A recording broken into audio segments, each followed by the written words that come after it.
সুপ্রিয় দর্শক বন্ধুরা, আসসালামু আলাইকুম। আশা করি সবাই ভালো আছেন। আজকে আমি আপনাদের জন্য আরও একটি ভিডিও নিয়ে এসেছি। দর্শক, মরিচ গাছে ফুল আসার পর কি ফুল ঝরে যাচ্ছে, এমনকি মরিচ হলুদ হয়ে ঝরে যাচ্ছে। এছাড়া মরিচ গাছে কি পিঁপড়ার উপদ্রব বেড়ে চলছে, যাতে করে আপনাদের গাছে মারাত্মক ক্ষতি হচ্ছে। এই ভিডিওটিতে কিছু টেকনিক ও টিপস দেখিয়ে দেব, যা ফলো করলে প্রচুর মরিচ ধরবে এবং মরিচের একটা ফুলও ঝরে পড়বে না। আর পিঁপড়া তাড়ানোর জন্য একটা দারুণ সলিউশন তৈরি করে দেখাবো, যা দিলে পিঁপড়া আর গাছেই থাকবে না। দর্শক, তাই ভিডিওটি শেষ পর্যন্ত দেখুন। আর যদি আমার চ্যানেলে নতুন হয়ে থাকেন, অবশ্যই সাবস্ক্রাইব করবেন। এরকম নিত্য নতুন ভিডিও পেতে পাশের বেল আইকনটি অন করে আমাদের সাথেই থাকবেন। চলুন ভিডিওটি শুরু করা যাক। সুপ্রিয় দর্শক বন্ধুরা, প্রথমে জানবো মরিচ গাছের ফুল কেন ঝরে যায়। সাধারণত তিনটি কারণে মরিচ গাছের ফুল ঝরে যায়। প্রথমটি হলো গাছের গোড়ায় পানির ঘাটতি। দ্বিতীয়টি হচ্ছে গাছে যদি সঠিক পরিমাণে পুষ্টি উপাদান না পায়। দর্শক বন্ধুরা, তৃতীয় হচ্ছে সঠিক পরাগায়ন না হলে। এই ক্ষেত্রে ফুল ঝরে যায় এবং মরিচ হলুদ হয়ে ঝরে যেতে পারে।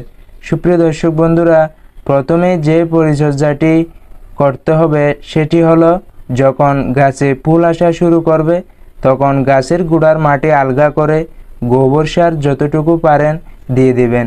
গোবর সার দেওয়া হয়ে গেলে মাটি দিয়ে ঢেকে দিতে হবে। দর্শক বন্ধুরা, ঢেকে দেওয়ার পর পরিমাণ মতো পানি দিয়ে দিতে হবে, খুব বেশি পানি দেওয়া যাবে না।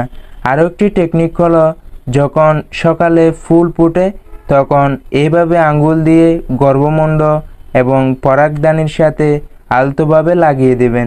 একে বলে কৃত্রিম পরাগায়ন। এটির ফলে গাছে এই কৃত্রিম পরাগায়ন করানোর ফলে গাছের ফুল ঝরা সমস্যা রোধ হয় এবং প্রচুর মরিচ ধরে। সুপ্রিয় দর্শক বন্ধুরা, এটি আপনারা করবেন টবের ক্ষেত্রে। আবার অনেকে বলবেন, আমাদের তো জমি বেশি, অর্থাৎ জমিতে প্রচুর গাছ, সেক্ষেত্রে কি করবেন? সুপ্রিয় দর্শক বন্ধুরা, সেক্ষেত্রে মরিচ গাছ হাত দিয়ে এভাবে ধরে হালকাভাবে ঝাঁকুনি দিন, বেশি জোরে দেবেন না।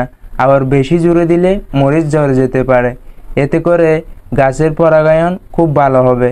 এছাড়া পরাগায়ন সহায়ক কেমিক্যাল মিরাকুলান 2 মিলি 1 লিটার পানিতে মিশিয়ে সব গাছে স্প্রে করুন। এছাড়া ফ্লোরা 1 ml 1 লিটার পানিতে মিশিয়ে সব গাছে স্প্রে করে দিতে পারেন। এবার দেখাবো পিঁপড়া তাড়ানোর দ্রবণটি কিভাবে তৈরি করবেন। সেক্ষেত্রে 1 গ্লাস পানি নিতে হবে। ওই 1 গ্লাস পানিতে অ্যালোভেরা গাছের সামান্য শাখা থেকে জেল নিয়ে পানিতে মিশাতে হবে। এবার দিতে হবে লেবুর রস। 1 চা চামচ লেবুর রস পানিতে মিশিয়ে খুব ভালোভাবে এটি মিশ্রিত করে দ্রবণটি তৈরি করে নিতে হবে। এবার এটি গাছে স্প্রে করতে পারেন। সুপ্রিয় দর্শক বন্ধুরা, এটি স্প্রে করার পর দেখবেন পিঁপড়ায় আর দেখা যাচ্ছে না। দর্শক বন্ধুরা, এই টেকনিকগুলো যদি আপনারা গাছে অ্যাপ্লাই করতে পারেন, তাহলে আপনার গাছের ফুল ঝরার সমস্যা দূর হবে এবং প্রচুর মরিচ ধরবে। মরিচের ফলন 2 থেকে 3 গুণ বৃদ্ধি পাবে। এতে আপনারা খুব বেশি লাভবান হতে পারবেন। তাই দর্শক, সেই সঙ্গে সঙ্গে ভিডিওটি এই পর্যন্তই। ভিডিওটি ভালো লেগে থাকলে অবশ্যই লাইক, কমেন্ট, শেয়ার এবং সাবস্ক্রাইব করবেন। এরকম নিত্য নতুন ভিডিও পেতে পাশের বেল আইকনটি অন করে আমাদের সাথেই থাকবেন। ভিডিওটি দেখার জন্য আপনাকে অসংখ্য ধন্যবাদ।